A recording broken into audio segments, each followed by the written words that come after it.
श्री दत्तगुरूंच्या 24 गुरूंपैकी 15वे गुरु साप. एकांतप्रियता आणि सजगतेचा धडा. दत्तगुरू एका दाट जंगलातून जात होते. झाडांच्या सावली शांततेत त्यांनी एक साप पाहिला. शांत, निर्विकार, पण अत्यंत सजग. तो कोणावर हल्ला करत नव्हता, कोणाचं लक्ष वेधत नव्हता. फक्त स्वतःच्या मार्गाने स्वतःच्या वेळेनुसार जगत होता. दत्तगुरूंनी त्याला आपला पुढचा गुरु मानलं. साप, एकांतात राहूनही जागरूकतेने जगणारा. दत्तगुरूंनी सापाचं जीवन निरखून पाहिलं. साप कधीच गर्दीत राहत नाही.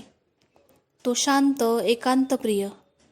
पण एकांत म्हणजे दुर्बलता नव्हे, ती आत्मसंरक्षणाची शक्ती आहे.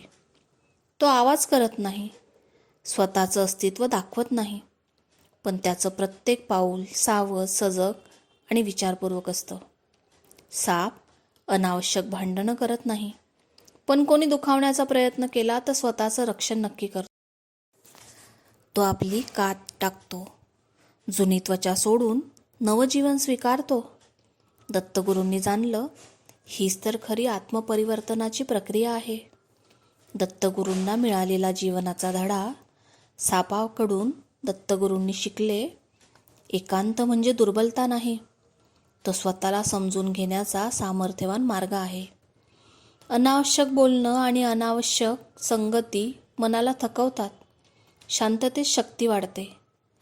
सजगता म्हणजे भीती नव्हे, ती आत्मसंरक्षणाची बुद्धी आहे. जुनी कात म्हणजे अहंकार, दुःख, राग ही सोडत गेलो की आपण नव्यानं जन्म घेतो.